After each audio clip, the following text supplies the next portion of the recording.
नमस्कार मित्रांनो, मोहक मराठी कथा या यूट्यूब चॅनलवर आपले मनपूर्वक स्वागत आहे। यात तुम्हाला नवनवीन कथा ऐकायला मिळतील। जर तुम्हाला मी सांगितलेल्या कथा आवडत असतील तर माझ्या कथांना लाईक आणि सबस्क्राईब करा आणि नवनवीन कथांचा आनंद घ्या। नमस्कार मित्रांनो, संततीचा मोह भाग 6 या भागात आपण बघूया की श्वेता आणि विक्रम यांची जत्रेतील कशी मजा सुरू आहे। तर भाग 6चा आनंद घ्या आणि आमच्या चॅनलला सबस्क्राईब करायला विसरू नका। विक्रम, मला टॉयलेटला जायचे आहे, त्यावेळी मी जाऊ शकले नाही। विक्रमने माझ्या छातीवर हात काढला आणि मला दुकानाच्या मागे असलेल्या रस्त्यावर घेऊन गेला। जत्रेत बल्ब पेटले होते, पण दुकानाच्या मागे थोडा अंधार होता। दूरवर उभ्या असलेल्या लोकांना स्पष्टपणे दिसणे कठीण होते, पण मी अजूनही संकोच करत होते, कारण मागे बसण्यासाठी एकही झुडूप नव्हते। विक्रम, मॅडम, आता काय अडचण आहे? तुला दिसत नाहीये का? इथे एकही झुडूप नाहीये, मी इथे कशी करू? विक्रम, पण मॅडम, इथे अंधारात कुणाला दिसतंय? त्या कोपऱ्यात जा आणि करा, तेवढा अंधार नाहीये, मी तुला स्पष्टपणे पाहू शकते। विक्रम, मॅडम, तुम्ही पण ना? ठीक आहे, मी तुमच्याकडे पाहणार नाही। तो खोडकरपणे हसला। मी त्याच्याकडे लक्ष दिलं नाही। मला फक्त टॉयलेटला कसे जायचे याचीच काळजी वाटत होती। जर कोणी आलं तर? विक्रम, मॅडम, जर तुम्ही असाच उशीर करत राहिला तर कोणीतरी नक्की येईल। तुम्ही त्या कोपऱ्यात जा आणि ते करा, मी इथे उभा राहून काळजी घेईन। कोणी आले तर मी कळवीन। विक्रम अशा प्रकारे बोलत होता की जणू त्याच्या उपस्थितीने मला काही फरक पडणार नव्हता। अरे, कोणी येऊ किंवा न येऊ, तो स्वतः एक माणूस आहे। मी पुन्हा आजूबाजूला पाहिले। मला खूप लाज वाटत होती, पण मला मोकळ्या जागेत जायला लागणार होते। विक्रम, कृपया तू त्या साईडला पलट आणि कोणी आले तर मला सांग। विक्रम, मॅडम, जर मी या बाजूने पाठ फिरवली तर मला कसे कळेल की कोणी त्या बाजूने येत आहे, हो नाही का? विक्रम मला पाहण्याची एकही संधी सोडणार नाही हे मला समजत होते, पण दुसरा काही पर्याय नव्हता, म्हणून मी होकार दिला। मला कोपऱ्यात जाताना पाहून विक्रमचे डोळे चमकले होते आणि मी ते पाहिले होते। मी विक्रमपासून 10 ते 12 फूट अंतरावर असलेल्या दुकानाच्या मागे गेले आणि त्याच्याकडे पाठ फिरवली, पण मला तिथे बसायला खूप लाज वाटत होती। विक्रमला काय दिसत असेल हे मला कळत नव्हते। मी थोडे वाकले आणि दोन्ही हातांनी साडी आणि पेटीकोट माझ्या नितंबापर्यंत वर केले। थंड वाऱ्याची झुळूक माझ्या उघड्या मांड्यांवर आदळताच माझे शरीर थरथर कापू लागले। मी स्वतःवर नियंत्रण ठेवू शकले नाही आणि मी मागे विक्रमकडे पाहिले। विक्रम, मॅडम, मागे वळून पाहू नका, लवकर करा। विक्रम माझ्या उघड्या मांड्याकडे पाहत होता। मला त्याचा हात त्याच्या पॅन्टवर दिसला। कदाचित एखाद्या महिलेला अशा अवस्थेत पाहिल्यामुळे तो त्याच्या लिंगाला स्पर्श करत असावा। मी आणखी वेळ वाया घालवला नाही। पटकन पॅन्टी गुडघ्यापर्यंत खाली खेचली आणि एका हातात पॅट धरला। माझी पॅन्टी निघाल्यानंतर विक्रमला माझी नग्न गांड दिसू नये म्हणून मी शक्य तितके माझ्या साडीने ती झाकण्याचा प्रयत्न केला। जेव्हा मी बसले तेव्हा विक्रमने माझी मोठी गांड पूर्णपणे पाहिली असेल। मी लघवी करताना असा येणारा आवाज माझी लाज आणखीनच वाढवत होता। कोणी येतंय का आणि विक्रम काय करते हे पाहण्यासाठी मी पुन्हा एकदा मागे वळून पाहिले, पण विक्रम तिथे नव्हता। हे पाहून मला आश्चर्य वाटले। त्या बसलेल्या स्थितीत मी माझे डोके फारसे फिरू शकत नव्हते। तेव्हाच विक्रम बोलला, मॅडम, सावरा। मला तर धक्काच बसला। विक्रमचा आवाज अगदी माझ्या जवळून येत होता। आत्ताच मी मागे वळून पाहिले तर तो तिथे दिसलाच नाही, कारण तो माझ्या समोर आला होता। त्याला माझ्या समोर असलेले पाहून मी थक्कच झाले, कारण माझी योनी, माझे पाय आणि मांड्या समोरून उघड्या होत्या। अजूनही काही प्रमाणात लघवी बाहेर येत होती। विक्रमला माझी योनी आणि त्यावरील काळे केस स्पष्ट दिसत होते। अरे देवा, यापूर्वी कधीही असा अपमान मला सहन करावा लागला नव्हता। विक्रम माझ्या नग्न योनीकडे उघडपणे पाहत होता। विक्रम, मॅडम, मॅडम, तुम्ही गैरसमज करू नका। खरं तर तुम्ही मुंग्यांच्या वारुळावर बसला आहात आणि तुम्ही त्यांचे वारुळ ओले केले आहे। आता मुंग्या बाहेर येतील, सावध राहा। विक्रम एक पाऊलही हलला नाही आणि तसाच मला लघवी करताना पाहत होता। मी आता त्याच्या समोर असे बसू शकले नाही आणि माझ्या छिद्रातून लघवीचे थेंब बाहेर येत असताना सुद्धा मी उभी राहिली। मी माझ्या डाव्या हाताने माझी साडी आणि पेटीकोट पटकन खाली खेचला, कारण माझ्या उजव्या हातात पॅड धरला होता। विक्रमने मला त्या मुंग्यांच्या टेकडीपासून दूर ढकलले। मला दिसले की तो बरोबर बोलत होता, कारण वारुळातून खूप लाल मुंग्या बाहेर आल्या होत्या। माझ्या लघवीमुळे त्यांच्यात पळापळ सुरू झाली होती। पॅन्टी अजूनही गुडघ्यात अडकल्याने मला नीट चालता येत नव्हतं। लाजेमुळे मी विक्रमच्या डोळ्यात पाहू शकले नाही। त्याच्या मनात काय चाललं होतं ते मला माहीत नाही, पण तो नॉर्मल वाटत होता. विक्रम, मॅडम आपल्याला आता उशीर होत आहे, आपण परत जायला हवे. हो, मलाही आता इथे राहायचं नाही. मी विचार करत होते की विक्रमला कसे सांगावे की मला कपडे ठीक करायचे आहे आणि पॅड घालायचे आहे. विक्रम, ठीक आहे मॅडम, तुम्ही इथे किंवा दुकानासमोर थांबा, मी बैलगाडी घेऊन येतो. नाही नाही विक्रम, बैलगाडीत नाही, मला माझ्या गुडघ्यात आणि पाठीत आणखी दुखणे नको आहे. विक्रम, मॅडम मी तुम्हाला सांगितले होते की या रोडवर फारसे काही ऑप्शन नाहीत, पण माझ्या आग्रहास्तव विक्रम बैलगाडीशिवाय काही ऑप्शन मिळतील का हे शोधण्यासाठी गेला. आता विक्रम गेला होता तेव्हा मी माझ्या पॅन्टीमध्ये पॅड घालण्याचा विचार केला होता, कारण पॅड तर माझ्या हातातच होते. माझी पॅन्टी गुडघ्यामध्ये अडकल्याने मला नीट चालता येत नव्हते, म्हणून मी लहान पावलांनी चालत होते. मला वाटलं की मी दुसरीकडे कुठेतरी बघेन. लवकरच मला एका दुकानाच्या मागे जागा सापडली. तिथे थोडासा अंधारही होता आणि आजूबाजूला कुणीच नव्हते. मला ती जागा सेफ वाटली. मी एका कोपऱ्यात गेले आणि पटकन माझी चड्डी वरती करण्यासाठी माझी साडी आणि पेटीकोट कमरेपर्यंत वर उचलला. त्यानंतर मी माझी पॅन्टी थोडीशी वर खेचली आणि माझ्या योनीवर पॅड लावतच होते तेवढ्यात मला कोणाचा तरी आवाज ऐकू आला. मी इकडे तिकडे पाहिले, मला कोणीच दिसलं नाही. मग मी माझ्या छातीवर पदर घेत होती तेव्हा मला पुन्हा एकदा कोणाचा तरी आवाज आला आणि तोच आवाज होता, अरे कोणीतरी येईल, इथे कोणीच नाहीये, काळजी करू नकोस. तिथे अंधार होता त्यामुळे माझ्या डोळ्यांना दिसण्यास थोडा वेळ लागला, पण आता स्पष्ट दिसत होता की तो आवाज कोणाचा होता. माझ्यापासून थोड्या अंतरावर एका झाडामागे एक मुलगी आणि एक पुरुष उभे होते. त्या माणसाने मुलीला आपल्या हातात धरले होते आणि तो तिच्या ओठांचे किस घेण्याचा प्रयत्न करत होता. ती मुलगी तोंड फिरवत होती आणि त्याला किस घेऊ देत नव्हती.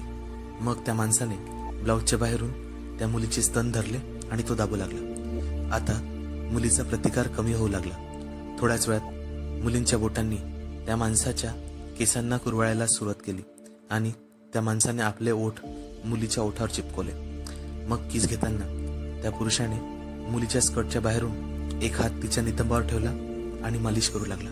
या सेक्सी सीनमुळे माझे निप्पल ताट झाले. मला त्यांना लपून पाहण्यात खूप मजा येत होती. तो माणूस त्याच्या हातांनी मुलीच्या लहान स्तनांना मालिश करत होता. माझा उजवा हात आपोआप माझ्या स्तनांवर गेला. मग त्या माणसाने किस घेणे थांबवले आणि ब्लाऊजच्या बाहेरून दातांनीच मुलीचे स्तन चावू लागला. त्याने मुलीच्या स्कर्टमध्ये हात टाकला आणि तो तिच्या मांड्यापर्यंत उचलला आणि मुलीच्या गुळगुळीत मांड्यांना दाबू लागला. हा लाईव्ह शो पाहिल्यानंतर मी माझे हात स्तनांवर दाबू लागले आणि माझी योनी ओली झाली. पारो, पारो, कुठेस तू, कुठेस? अचानक तो आवाज ऐकून मी आणि ते दोघे थक्क झाले. एक म्हातारा माणूस, कदाचित तो त्या मुलीचा बाप होता, तिला हाक मारून शोधण्याचा प्रयत्न करत होता. दोघेही पुतळ्यासारखे गप्प राहिले. म्हातारा हाक मारत पुढे सरकला. तो काही अंतर गेल्यावर मुलीने तिचे कपडे नीट केले आणि ती म्हाताऱ्याच्या मागे धावत निघाली. तो माणूसही तिथून गेला. त्या म्हाताऱ्याला मी शिव्या देऊ लागले. मला खूप मजा येत होती, पण आता काय करणार, लाईव्ह शो संपला होता. मी तिथून बाहेर पडले आणि इयरिंग्सच्या दुकानासमोर उभी राहून विक्रमची वाट पाहू लागले. काही मिनिटांनी विक्रम हसत हसत आला. विक्रम, मॅडम आपल्याला एक ऑटो सापडली, देवाचे आभार, मी असे म्हटले. विक्रम, पण मॅडम इथे लोक ऑटोने प्रवास करत नाही, इथे सामान वाहून नेण्यासाठी ऑटोचा वापर केला जातो. सामानाने भरलेला ऑटो असल्याने तुम्हाला थोडं ऍडजस्ट करावं लागेल. तरी त्या बैलगाडीपेक्षा तर 10 पट चांगलं असेल ना, तर मग ठीक आहे, असे मी त्याला म्हटले. विक्रम, हो मॅडम हे तर खरं आहे, बैलगाडीत 1 तास आणि ऑटोमध्ये 15 मिनिटं लागतील. मग आम्ही जत्रेतून बाहेर पडलो. ऑटो काही अंतरावर उभा होता. मी पाहिले की ऑटोच्या छतावर आणि दोन्ही बाजूंना दोरीने सामान बांधले होते. ऑटोजवळ एक जाड टक्कल पडलेला माणूस उभा होता, जो 50च्या वर असावा. त्याने धोतर आणि हाफ शर्ट घातला होता. विक्रम, मॅडम हे पाटील काका आहेत, ही ऑटो त्यांची आहेत. आपण खूप लक्की आहोत की ते देखील आश्रमाकडे जात आहेत. मी त्यांच्याकडे पाहून हसले. ते माझ्याशी बोलत होते, मला मुली मुली म्हणून हाका मारत होते, त्यामुळे मला समाधान वाटले. तो एक चांगला माणूस आहे, वयस्कर व्यक्ती देखील आहे असे मला वाटत होते. ऑटोची पुढची सीट सामानाने भरली होती, म्हणून मी, विक्रम आणि पाटील काका मागच्या सीटवर बसलो. ऑटोमध्ये बसल्यानंतर मला पाटील काकांच्या पायाजवळ एक लहान कुत्रा बसलेला दिसला. पाटील काका, हा मोती आहे, माझ्यासोबत राहतो, खूप शांत आहे, आपल्याला काही करणार नाही. खरं तर त्या ऑटोमध्ये खूपच जागा कमी होती. मी पाटील काकांच्या शेजारी बसले होते आणि विक्रमसाठी जागा नव्हती. मी पाटील काकाकडे थोडे सरकले आणि विक्रम कसा तरी बसला. थोडी जागा करण्यासाठी पाटील काकांनी त्यांचा डावा हात सीटच्या मागे ठेवला. माझा चेहरा त्यांच्या काखेजवळ इतका आला होता की त्यांच्या घामाचा वास माझ्या नाकात येत होता. विक्रमसाठी कमी जागा होती. त्याचा उजवा कोपर माझ्या स्तनांना स्पर्श करीत होता. विक्रमने पाटील काकांसमोर कोणतेही चुकीचे कृत्य करू नये असे मला वाटत होते, म्हणून मी माझ्या हाताने त्याचा कोपरा ढकलला. मग मी पाहिले की ऑटोमध्ये अंधाराचा फायदा घेत विक्रम त्याच्या कोपऱ्याने मला स्पर्श करतो. यावेळी मी त्याचा कोपरा काढला नाही. मी प्रतिकार करत नाही हे पाहून विक्रमने माझ्या मऊ स्तनांना कोपऱ्याने दाबायला सुरुवात केली आणि तेवढ्यातच ऑटो एका खड्ड्यात आदळली व पाटील काकांचे डोके वर आदळले. ड्रायव्हरनेही लगेच वेग कमी केला. फॉर्मॅलिटी म्हणून मी पाटील काकांना विचारले, काका जास्त त्रास तर होत नाही ना? पाटील काकांनी त्यांच्या कपाळाकडे बोट दाखवले. मी त्यांच्याकडे वळले आणि त्यांच्या कपाळाकडे पाहू लागले. काका हात काढा, मला बघू द्या की किती जखम झाली आहे. ते माझ्यापेक्षा उंच होते म्हणून मला त्यांच्या कपाळाकडे पाहण्यासाठी हात वर करावा लागला. माझ्या उंचावलेल्या हाताखाली माझ्या उजव्या छातीवर पाटील काकांचा कोपराचा वाढता दबाव मला जाणवला. मला वाटलं की जागेअभावी हे घडत असेल. पाटील काका काही कट तर नाही लागल्या ना? मी त्यांच्या कपाळावर काही सूज आहे का हे पाहण्यासाठी बोटाने तपासू लागले. त्यांचे कोपर माझ्या छातीवर दबत होते. चान्स घेण्यात विक्रमही मागे नव्हता. तो त्याच्या कोपऱ्याला माझ्या छातीवर गोलाकार दाबत होता. परिस्थिती अशी होती की ऑटो पुढे जात होता. 2 पुरुष माझ्या दोन्ही स्तनांना त्यांच्या कोपऱ्याने दाबत होते. विक्रम हे जाणून बुजून करत होता हे तर मला माहित आहे, पण पाटील काकांबद्दल मी निश्चितपणे काही सांगू शकत नव्हते. पाटील काकांच्या कपाळाची तपासणी केल्यानंतर मी माझा हात खाली करणारच होते, तेवढ्यात त्यांचा कुत्रा त्यांच्या पायावरून उठला आणि माझ्या मांडीवर आला. त्यामुळे माझ्या छातीवर त्यांच्या कोपऱ्याचा जोरात दबाव पडला.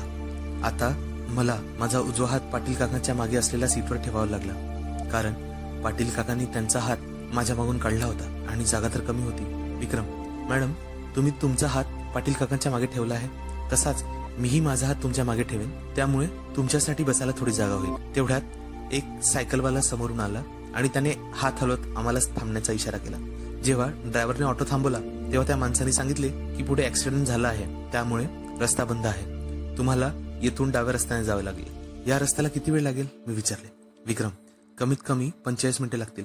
ड्रायव्हरने ऑटो फिरवला आणि आम्ही दुसऱ्या रस्त्याने निघालो. या दुसऱ्या रस्त्याची अवस्था खूप वाईट होती. ऑटो वारंवार उसळत होता. या झटक्यामुळे माझे मोठे स्तन ब्रामध्ये वर खाली उसळू लागले. आता विक्रमने माझ्या साडीच्या पदराआडून माझा उजवा स्तन दाबायला सुरुवात केली. माझा हात वर असल्यामुळे त्याला आता फ्री हँड मिळाला होता. ऑटोला येणाऱ्या प्रत्येक झटक्याने विक्रम माझ्या स्तनांना जोरजोरात दाबायचा. मलाही मजा येत होती. मी माझा पदर थोडा उजवीकडे सावरला, ज्यामुळे विक्रमचा हात झाकला गेला आणि पाटील काकांना दिसत नव्हते. मग अचानक ड्रायव्हरने ब्रेक लावला. कदाचित पुढे खड्डा असेल.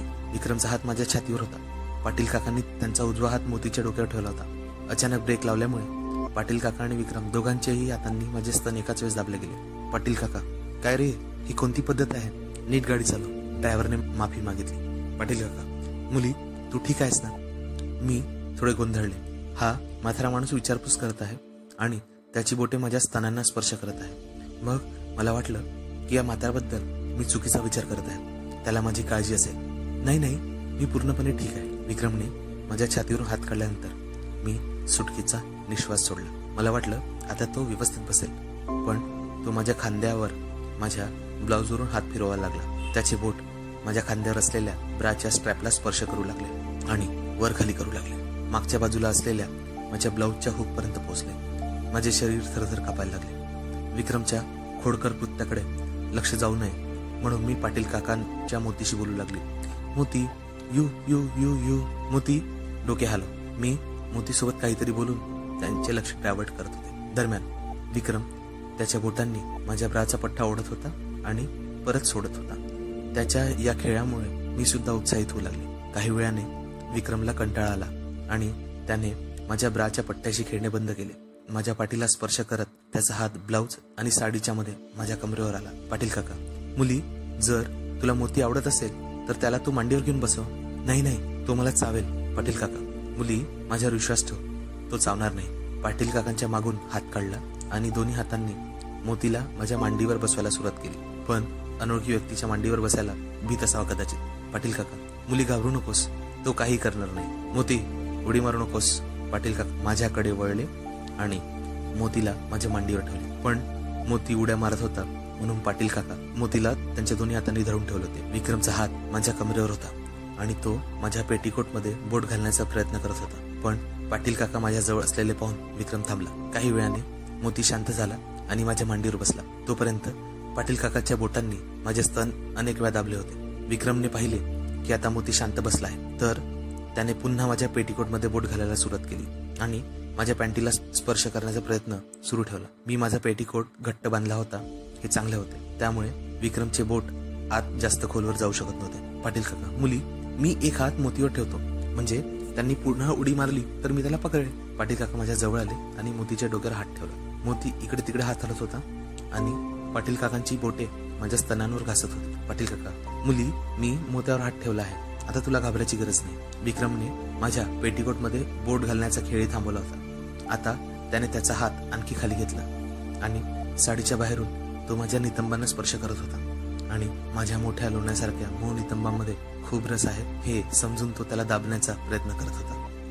त्याचा संपूर्ण हात आत पोचू शकत नव्हता, म्हणून मी थोडे पुढे सरकले. मी पुढे सरकताच त्याच्या हातासाठी जागा झाली आणि मजा घेत तो माझ्या नितंबांना स्पर्श करू लागला. अशा प्रकारे नितंबांना दाबणे मलाही खूप आवडत होते. एकाच दिवशी हा दुसरा माणूस होता जो माझी गांड दाबत होता. आता अंधार वाढू लागला होता. एक माणूस मागून माझ्या मोठ्या नितंबाचा आनंद घेत होता आणि दुसरा माणूस समोरून माझ्या स्तनांना स्पर्श करत होता. यामुळे माझा उत्साह वाढत होता. गुरुजींच्या औषधांच्या परिणामामुळे माझी अवस्था त्या दोघांमध्ये एका रंडीसारखी झाली होती. पाटील काका, मुली, मला वाटतंय की मोती तुझ्या मांडीवर बसू शकत नाही, त्याला खाली ठेव. मग मी मोतीला खाली ठेवले, पण तो खाली शांत बसला नाही आणि माझ्या पायाचा वास घेऊ लागला. काही क्षणातच वास घेताना त्याने त्याचे डोके माझ्या साडीत घातले. आता ही परिस्थिती माझ्यासाठी खूपच विचित्र बनली होती. पाटील काका, मोती, तू काय करतोयस? पण मोती काय आता मालकाचे ऐकत नव्हता. त्याने साडीच्या आत त्याचे ओले नाक माझ्या पायांवर जाणवले. पाटील काका, काय झालं बेटी? प्लीज काका, मोतीला बाहेर काढा. पाटील काका, मुली, घाबरू नकोस, मी त्याला बाहेर काढतो. मोती, बाहेर ये बाहेर. पण मोती काय आता पाटील काकांचे ऐकत नव्हता. तो पेटीकोटच्या आत माझ्या उघड्या मांड्यांच्या खालच्या भागांवर त्याचे ओले नाक आणि जीभ घासण्यात मग्न होता. त्याच्या नाकाचा आणि जिभेचा माझ्या त्वचेवर होणारा स्पर्श माझ्या शरीरात मुंगे आणत होता आणि मला उत्तेजित करत होता. माझ्या योनीतून रस वाहू लागला. पाटील काका, मुली, मोती माझे म्हणणे ऐकत नाहीये. तू साडी थोडी वर कर, म्हणजे मी त्याचे डोके बाहेर काढू शकेल. प्लीज, काही करा, पण लवकर करा.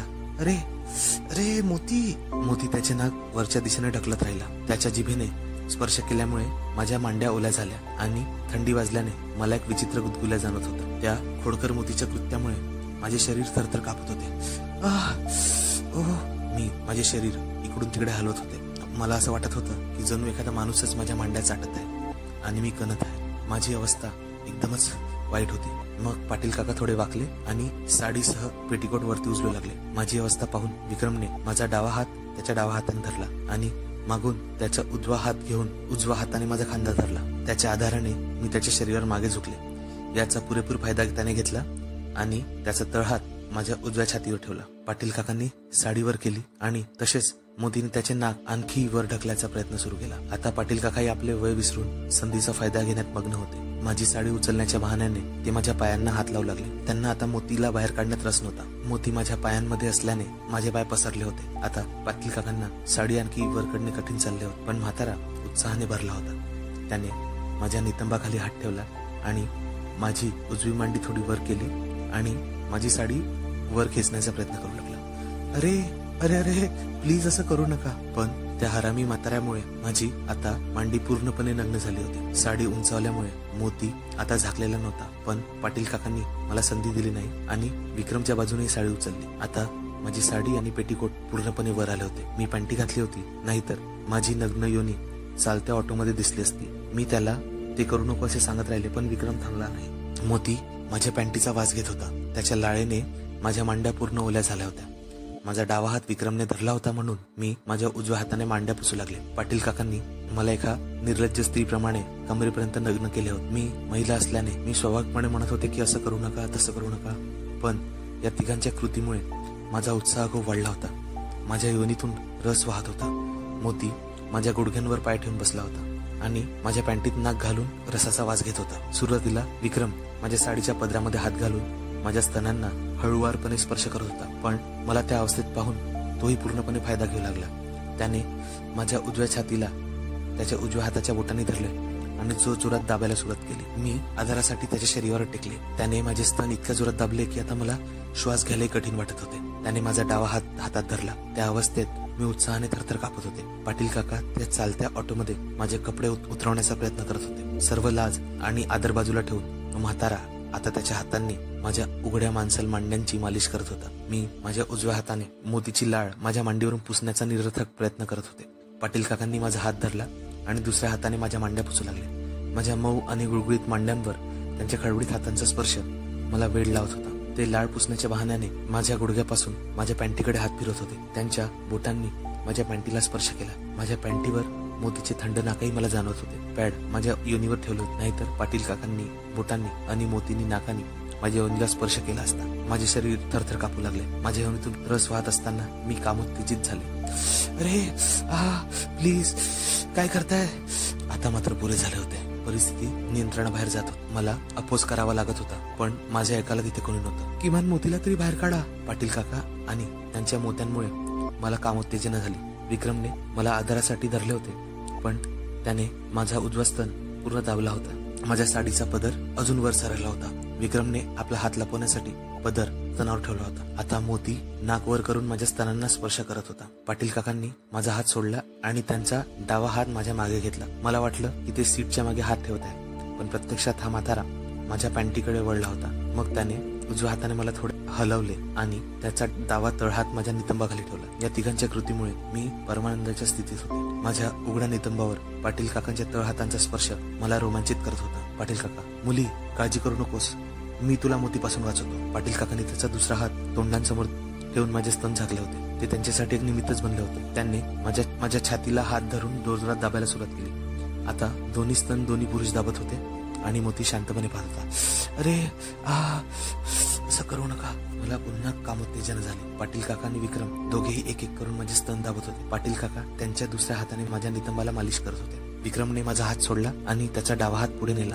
आणि माझ्या पॅन्टीला स्पर्श करू लागला. माझ्या परिस्थितीचा फायदा घेण्याची कसर दोघांपैकी कोणी सोडत नव्हता. माझ्या खांद्याजवळ मला पाटील काकांचे जड श्वास जाणवत होते. त्यांचे वय लक्षात घेता हे कदाचित त्यांच्यासाठी खूप जास्त होते. गुरुजींनी दिलेली पॅड माझ्या योनीतून येणाऱ्या द्रवाने पूर्णपणे भिजली होती.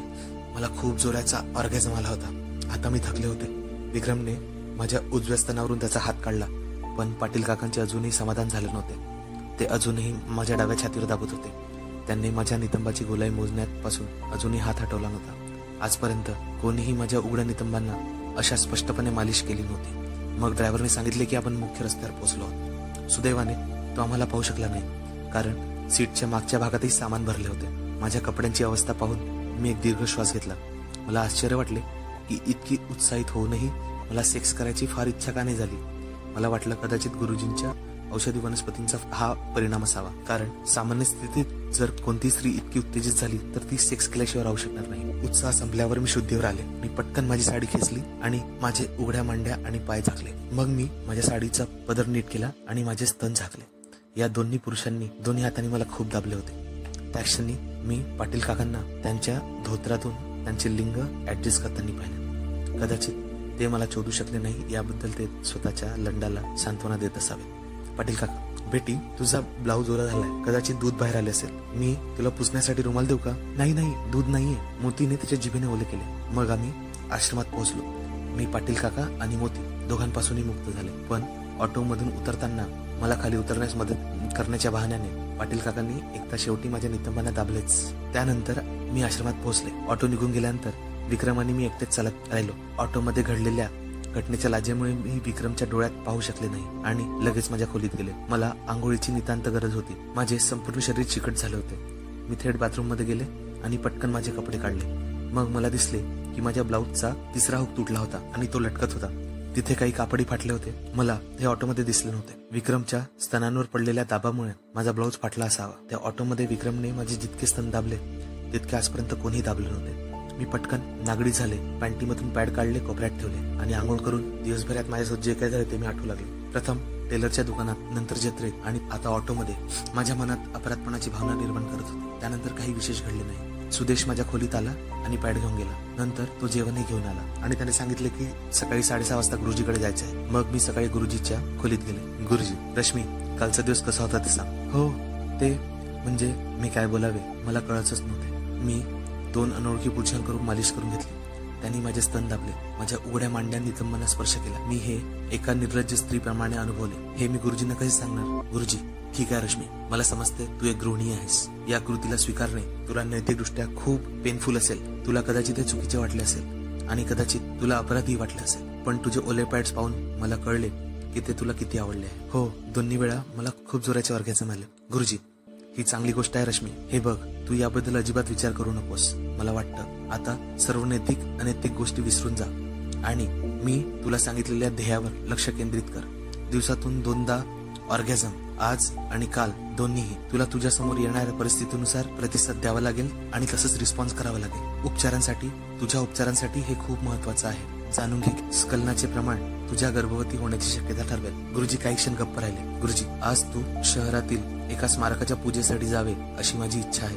विक्रम तुला घेऊन जाईल आणि संध्याकाळी परत प्रेम स्मारकात जायचे आहे. ठीक आहे गुरुजी, असे म्हणून मी निघाले. तर मित्रांनो, आतापर्यंतचा भाग तुम्हाला कसा वाटला? तर पाहू पुढच्या भागात विक्रम आणि श्वेता कशी मजा करतात ते. पुढच्या भागात तर ते अजूनच मजा करणार आहे. तर ऐकत राहा आणि सबस्क्राईब करा मोहक मराठी कथा.